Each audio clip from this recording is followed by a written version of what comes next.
Why is it so hard to see you? I preach your love. Yeah, I mean, I guess a combination of things, probably, like, most importantly, just not being afraid to, like, put yourself out there. I think, like, in the beginning of this band, we spent like years just like overthinking and basically without putting any music out, just trying to perfect everything and like, try to get everything right before you put it out there. And then when we kind of like realized that wasn't going to be a working strategy, we started just like being more proactive, putting music out and trying to just make more connections in a genuine way, as opposed to like forcing it, like, oh, I'm gonna like just will this into existence with like, because I feel like it. It's like, just take practical steps. Of course, you like keep that attitude, and we are like willing things into existence, but you got to take practical steps to do that, and not just like sit around and hope that it's all gonna work out, So I think like a combination of all those things, like working with the right people, not being afraid to take chances, like something like this, doing a remix project, the right collaborations, and just being consistent.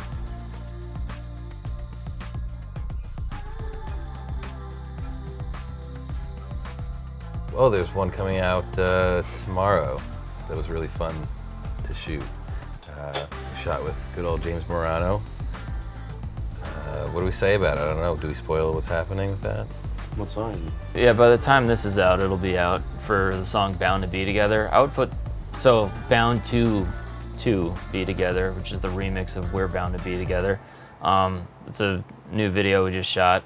That one was a lot of fun. Damn, oh man, that's tough. We ran around and sweat a lot.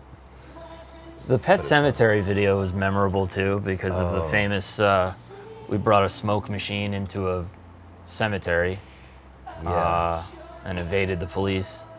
I was stressed about that. Yeah, I was stressed about that. A lot of lights and smoke out on actual graves. Allegedly. But, I'm only slightly haunted since. The original We're Bound to Be Together video, which was the hand-drawn one, we always get comments on that, like people love that one. That's like just an impressive thing that our friend Tyler did, and I think that was the first one we ever did, so gotta put that one in there too.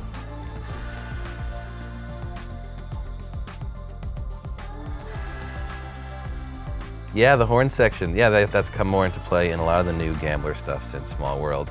We started collaborating a lot with the Brothers Nylon, Nick and Mike Ruffalo out in Patchogue in Long Island. And they are musical geniuses that play a ton of instruments really well. So a lot of expanding from just sort of the more guitar synth based stuff. And yeah, it's coming up on a lot of the new stuff. I was super into Huey Lewis at the time where we were doing these writing sessions. So I remember that playing into things quite a bit. Who also has an album called Small World. Oh, that's right. I think, right? Yeah, he does. I think he told me. That's right. I remember bumping into it in a vinyl shop, and I was like, fucking Huey. So yes, more horns, and all praise to the Brothers Nylon for writing and recording some awesome parts in the new songs that are very horny.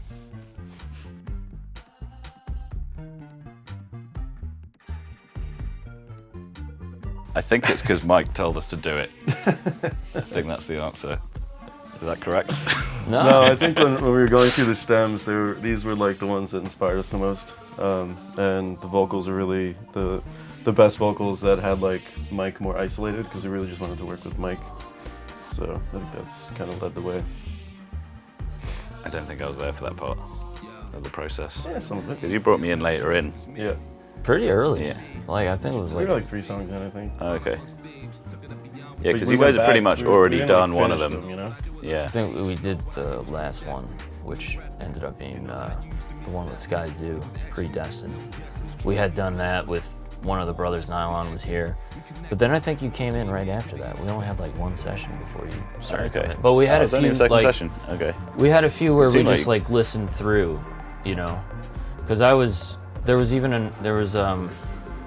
Like preliminary sessions. yeah, and I mean I was curious just to hear what you thought, because it's like you can have an idea of like, oh, this one would be cool, but I think I wanted to leave it open just to see, you know, what you thought we could Yeah, flip. I mean, this point of like the remix record is like you already did the record. Exactly.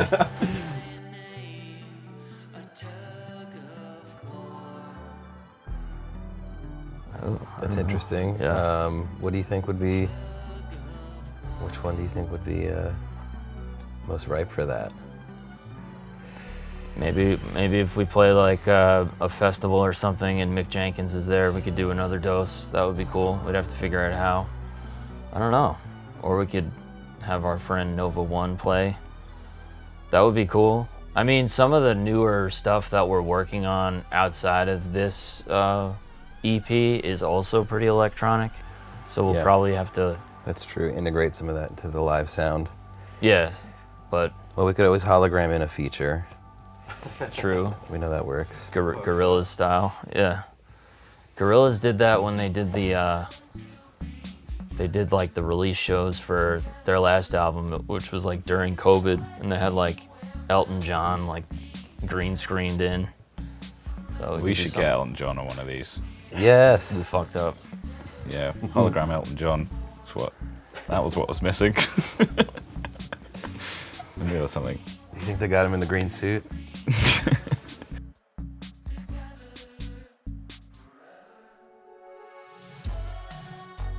Yeah, I mean, I don't know if it's like if we were referencing something specifically, right? I don't know. I feel like it was kind of like natural. Like we kind of just ran with what we know already. I mean, we're obviously influenced by a lot of different artists, but I don't think it was anything specifically. Yeah, I'm trying to think. I know at the time we were throwing out a bunch of different references as we were doing it, and we'd throw on different tracks and kind of like. I think it was just general, like we were trying to make it upbeat and like kind Yeah. of dancey. That was the Yeah. initial concept. All I can think of right now is there's a bit with the piano at the end of. Which song is it that has that piano outro? Yeah. That was a little bit Oh, sort of right. like Bound? Radioheady, Tom York solo album-y. Bound, yeah. That's right. Some other references though. Who's that? Damn, he played me a bunch of. Well, the first time we met up, we kind of just played music back and forth, you Yeah. know, which was cool. That was a good way to like establish what like a direction could be. There was that MPH track that we kept on sort of Oh, that's true. getting close to, but then it didn't like fully go in that direction in For the another end. dose, I think. No. Yeah. Yeah. Each tune kind of went in their own directions, Right. it feels like. It was really organic. I'll say that. Like we kind of just would show up and see what. Make something. Yeah, that was Yeah. great fun. Yeah, it was like the whole part of the process. We weren't really sure where we were going with everything. We were just trying a bunch of different things as it happened, and like messing around with this quite a bit, and just like throwing stuff, seeing if it worked, kind of all together, making collective decisions, Yeah. and then cutting things, and it just kind of they all just formed their own little way. Yeah, it's like everyone. I Yeah. think everyone's personality was what the influences were. It's like Jimmy has like his rock thing. Reuben had like you have like your like garage kind of electronic-y sound, and I just do too I'll much take pop.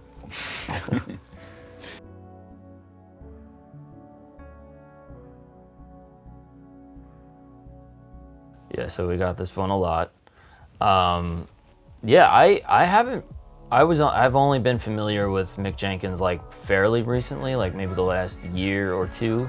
Actually, I think Mike from the Brothers Nylon put me on to him, if I'm not mistaken. So yeah, I mean, definitely a fan. And then we just had a process. I come from a background. I've done some. I don't know if you'd call it A&Ring, but like putting projects together. So I'm fairly comfortable like reaching out to people. I've done a couple of hip hop projects where, I had to figure out like features and stuff like that. So we had a process, and he was definitely someone we were very interested in working with, and he was receptive. So, we worked it out, and thankfully he was, what I'll say is like really cool, really down to earth, no ego, no bullshit at all. Actually, I dealt directly with him, and then we just like worked it out on the business end as far as like, we're all comfortable with how we structured everything, and that was it. It was one of the easier collaborations that I've had personally. Wasn't a lot of back and forth. It was straightforward, and he killed it. And actually, his performance really, because sometimes like you'll do a feature or you'll do a guest appearance or whatever, but I feel like his performance like really set the tone for what that whole song even is. Like it's not like Mick Jenkins hopped on our track. I feel like we almost created it around Mick Jenkins. You know what I mean? It was kind of like I remember what happened was because we liked it so much, we were like, we need more of this. That's why the second verse, it's the same verse. We just like pitched it down and like treated it differently, and like had like a shorter transient shaper on the vocal, and so it kind of gives it this whole different feel for the second verse, and it does feel like a different verse, but it's technically the same lyrics and everything. It's kind of cool. We got like a much longer thing out of one feature. Yeah, and also I remember asking his permission because he did this like almost, I don't want to say throwaway, but like he did this part that was like kind of quick that we ended up like looping to make the chorus, and he did it just in this one spot. And then I sent it back to him. I was a little nervous because like we took some liberties, especially with the detuning his voice and whatnot. Although I do remember like the moment that happened, the whole room were like, oh fuck, like that was probably one of the best moments. But no, he was cool with it. Like he liked what we did, and then he was cool with being in the video, or having his likeness depicted in the video, I should say, since it's a cartoon. But yeah, he was awesome.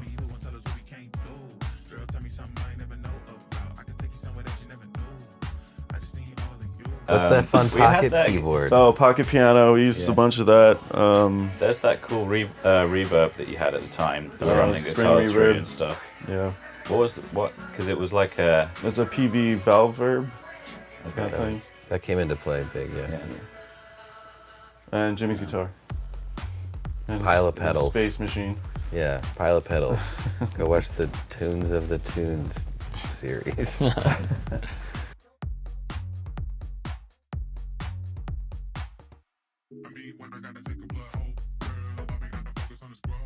I think that with a lot of the spaced out pedal stuff that I do, that ends up, I can do kind of keyboard material. I end up playing keyboard in half the bands I'm in, but just guitar. So that's how it feels, kind of different from Gamblers Live or some of the small world tunes is more of the standard aggressive or just guitar-y stuff you'd imagine guitar for. But yeah, I get a little more spacey and ethereal, just rely way more on my verbs and I do a ton with my, like a guitar synthesizer sound from the Electro Harmonics Hog 2, mixing with like the freeze functions in there with a expression pedal setup gets me into like weird keyboard territory. So that's kind of how I think of it, is think of a keyboard part.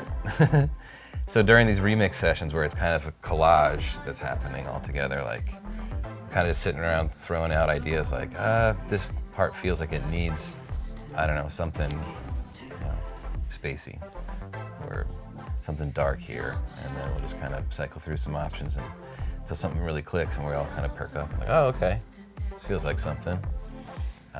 So that's definitely different than the sit down with a couple chords and just focus on a melody version of like indie rock songwriting, if we're calling it that.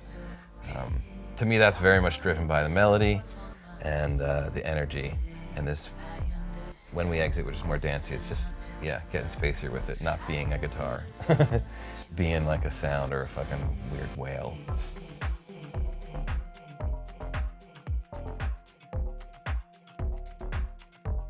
we're working on it. You know, there's a lot. We're all Leave me alone. we're working on it.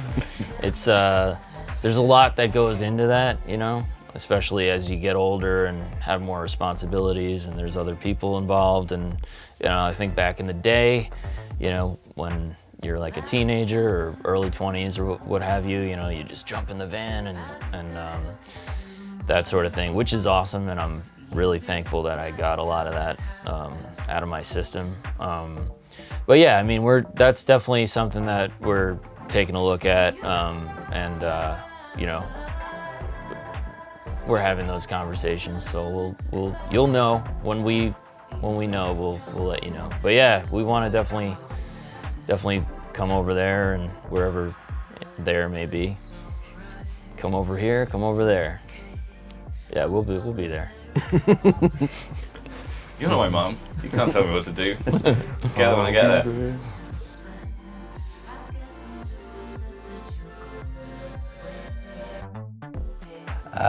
Yeah, when we exit, this has kind of been, not to diminish it all, it's kind of like a bridge between albums. This kind of took on its own life and became a real cool, viable project. And I am happy that we have another album in the works right now. It's pretty far along in the works at this point. We spent a lot of the pandemic, early days, in songwriting sessions and demoing and writing and recording a full length that, yeah, it's gonna be pretty sick.